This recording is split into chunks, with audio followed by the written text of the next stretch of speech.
Hello and welcome to Leadership Ripples with Leah Fink. Every action that you take as a leader has a ripple effect, going not out only into your team, but out into the organization and even out into people's personal lives. On this show, we use real life stories of leaders so we can learn from them, level up our own skills, and create the kind of ripples that we want as leaders in our own lives. If you're watching live, of course, feel free to comment, ask your questions, and so we can make sure to have that discussion. And even if you're watching and we're no longer live, if you leave those questions and comments, I can make sure to get back to you. Now, if you have been enjoying the show over the last little while, I would greatly appreciate it if you would leave us a review and a rating on your favorite podcast app. You can find the link for that in the description and know that I would greatly, greatly appreciate it. So, today we're going to be talking about change management and specifically communication around change management, which is ultimately one of the foundations of how we try to roll out any sort of change within our team. SC writes in, I'm an executive manager and I've been leading my team for a number of years. For a long time, the organization was relatively stable. Of course, there was change and growth, but we were well established and the day-to-day work felt consistent. Over the last year, there were a lot of changes. It started with a merger, leadership changing, a lot of growth, new staff, more departments, you name it. It feels like everything is always in chaos now. I know my team is getting frustrated with everything shifting. Most of them have also been in their roles for a long time and don't always like the new way of doing things. I feel like I used to be a pretty good communicator, but now I feel like my staff are upset with me or think I'm not doing a good job communicating all these changes. It would be great to get some clarity on what to communicate around these changes and when and how. So thank you so much for sharing your story, SC, because change is hard for everyone, especially if you've been in something for a while and you've gotten really used to a certain stability in the way that you do things. And on top of, I'm sure, having your own feelings about all these changes that are happening, you're trying to support your team to manage them and help them get to a place where they're comfortable and happy with the new changes. So I really appreciate you reaching out, and so we can discuss this a little bit together. I also feel this quite a bit myself because I had this experience. I was with my addiction and mental health program that I worked at. Everything was fairly stable for quite a while when I started. And then our funder requested some changes, and we went through a huge change where systems were changing and staff were changing and schedules were changing. Everything was up in the air. And I can empathize with how challenging it can be to not only manage yourself in that process, but also try to support others. And of course, change is hard inherently. Humans like regular, repeatable, comfortable, predictable patterns. We do very well with them. Our brain likes them because it doesn't have to think as hard, right? We get to rest a little bit. And of course, there is that comfort of just knowing what's going to happen. So even in situations where you're changing from something bad, change can be a little bit inherently scary. And even the best change from something bad to something better inherently involves this loss of what used to be, this loss of the way you used to be, or how you used to interact with someone. And so our brains aren't always the happiest with change, and it takes a little bit for us to get used to it. So we already have this as a base that people already crave this familiarity or surety. But of course, you can't stop change. And in a lot of cases, you might not have control over it. It sounds, SC, like a lot of the change your experience is coming from the top of the organization, and you're not necessarily influencing or creating that change. It's happening around you, and you're trying to roll it out. And in this whole process, also take some time to reflect on how this change is communicated to you and what you need as you think about how you're supporting your team as well. In fact, I always encourage people to think about what would you have wanted in that situation? If you're leading a group of people in any context and you're wondering, how would I communicate this? Part of that is, well, did I have this communicated badly to me before? What would I have liked in that situation? So let's just start by questioning a little bit about your experience. So how has this change been communicated to you from whoever initiated this change? Did you have more regular meetings, maybe with the executive team, where you all got to discuss this? Did you have a one-on-one with a leader where they explained this? Was it all written in an email and that's all you got? It could change quite a bit based on how much information you yourself have about this process that you're now communicating to your team. Because I've heard from a lot of middle managers, unfortunately, of the challenge of trying to share information that they were expected to share with the team when they barely got the information they needed to understand it themselves. So you can ask yourself, do I have all the information I need to be able to share this with my team so they understand it and I can answer any questions? If the answer to that is no, think about who you might be able to talk to, what resources you might be able to use to understand it better yourself. Hopefully you have a supportive leader maybe that you could reach out to, or even a peer on a similar leadership level that you could talk to make sure that your understanding is solid. It's very hard to answer questions and share information when you don't have all of that information yourself. Another great thing you can do with your leaders is ask them if they have any ideas about the structures or procedures or ways that they would like this change communicated. Maybe they have a plan that they just haven't shared. Maybe it would be really great to prompt them to think of a plan so the rollout of this change is consistent across the organization. How often does your organization get siloed, right? That this person represents their group this way and they handle it this way and this group represents it this way.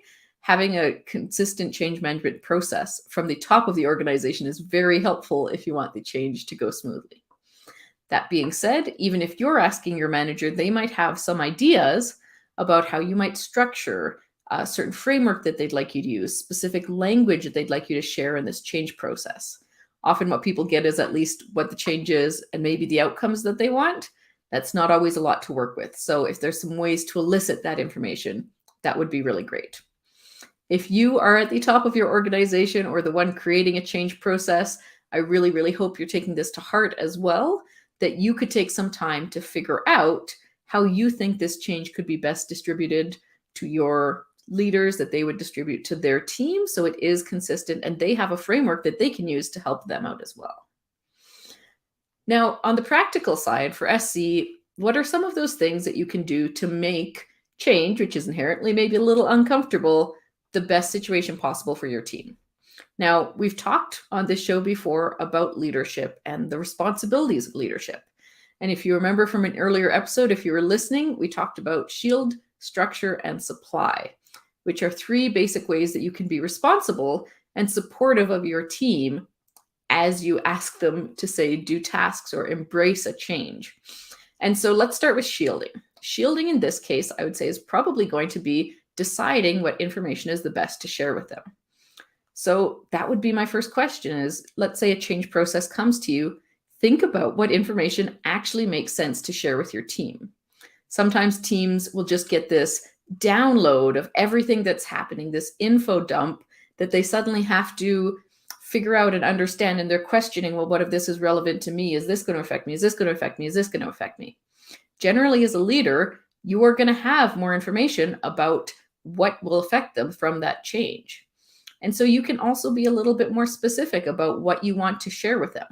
Not that we're trying to hide information that's relevant, but often in a change process that's affecting maybe a whole organization, your team's going to have certain pieces that are going to affect them more than others. So really take a moment to break this down. What information is useful? Why is it useful to people? What information might be missing for my team specifically? And just this process and being able to pick those pieces out will save your team a lot of time and stress ruminating and being worried about all of these different pieces. So now that you kind of have a sense of what you want to communicate and what you're going to shield them from, the non-relevant information, think about what your team might need in order to be able to adapt to the changes in a healthy way. That is, what are we supplying them with? So even in the examples that SC used, right, there was a lot going on. There was potentially a merger, leadership changes, lots of growth, new staff, more departments. So a lot of changes. What might help with those? Well, maybe with a merger, you could think about what your team might need as 2 different organizations and their cultures come together to form something new. What resources or information might they need to interact with those other people or that different culture in a new way? What communication channels might they need to be able to interact with people from a merger or new leaders or new staff? Do they have any physical resources that are going to be required now if the tasks that they're asked to do are changing? What time are they going to need? That's a big one, to be able to adapt to this change without being expected to take on 5 new roles at the same time and manage all of that on their own. These are all things that you can supply your team with because you've taken the time to think, well, what is the information I'm giving them? What will they need with it? And then you can actually set them up for that success. And with that comes structure. And this is how you're going to set them up for success. And this one can also be, of course, a little bit challenging if you don't know the details yourself. Can you create this image, this kind of flow of what will happen with this change? What will things look like? Will daily tasks change? Will the way you communicate change? Will responsibilities change? What can staff expect to happen with their role even over the next month, let alone into the future? Sometimes there's just an announcement that things are changing, this is happening, and there's just an expectation that individual staff will figure out what that means and figure out what that means to them, which isn't probably going to be very efficient. What you can do is create a structure around your team, right? You know what information they're getting, you've provided them with this. Now you can tell them how they're able to use those supplies and structure in a way that that change will actually happen. That is the actual management of change and change management. How are you going to do that? Now, with all of that being said, I'm talking about how you as a leader are stepping up and communicating this change to your team. And the balance, of course, with this is that your team will probably want space to communicate with you as well. You don't want to just talk at them and tell them about the change. You want to make this a discussion where they can also feel engaged and like they understand what's happening. Now, of course, this is a slippery slope because change can be such a big topic. People can be worried about it. This could quickly devolve into people airing grievances about the change process or getting lost in worry or asking questions that aren't relevant. So I certainly want to encourage you that once you have an understanding of what you're sharing with your team, the supplies you're going to give them, the structure that you've created for this, you also have a structure about what space you will give them to be able to process this. And that I would say would include both space as a team to process all together and potentially even some one-on-one space if someone's role is significantly going to change or the responsibilities, you'll need that time as well.